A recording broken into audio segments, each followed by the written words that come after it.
Menkes Sri Mulyani kesal, Pemda lelet salurkan dana daerah, akibatnya dana 200 triliun mengendap sia-sia di bank. Jakarta, dikutip dari kompas.com. Menteri Keuangan Sri Mulyani Indrawati kembali menampakkan kekesalannya kepada pemerintah daerah Pemda lantaran belanja modal terlampau lelet.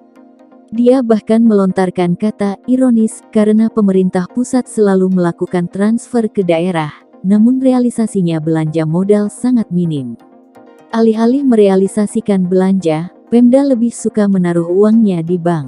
Kekesalan itu ia utarakan saat memberikan arahan kepada Gubernur, Wali Kota di kantor Kemendagri, Jakarta, Kamis tanggal 16 Juni tahun 2022.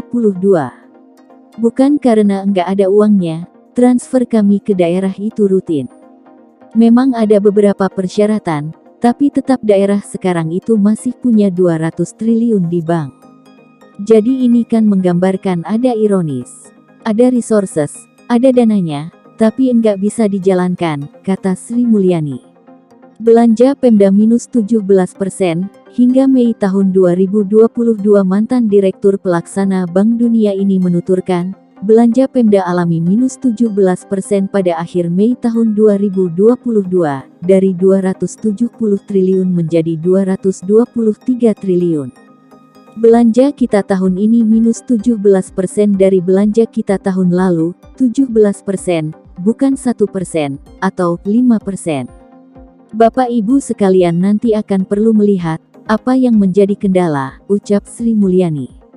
Sri Mulyani kecam dana daerah lebih banyak buat bayar gaji. Realisasi belanja sebesar 223 triliun rupiah pun banyak dialokasikan untuk gaji pegawai. Totalnya mencapai 113 triliun dari 223 triliun. Sementara itu, belanja modal yang notabene penting untuk peningkatan kualitas SDM justru kecil, yakni 12 triliun. Belanja modal ini pun lebih rendah dibanding tahun lalu yang sebesar 14 triliun. Adapun belanja lainnya 44 triliun.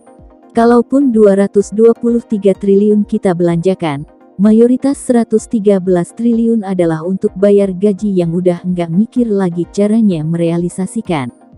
Demikian informasi yang dapat kami sampaikan, semoga bermanfaat.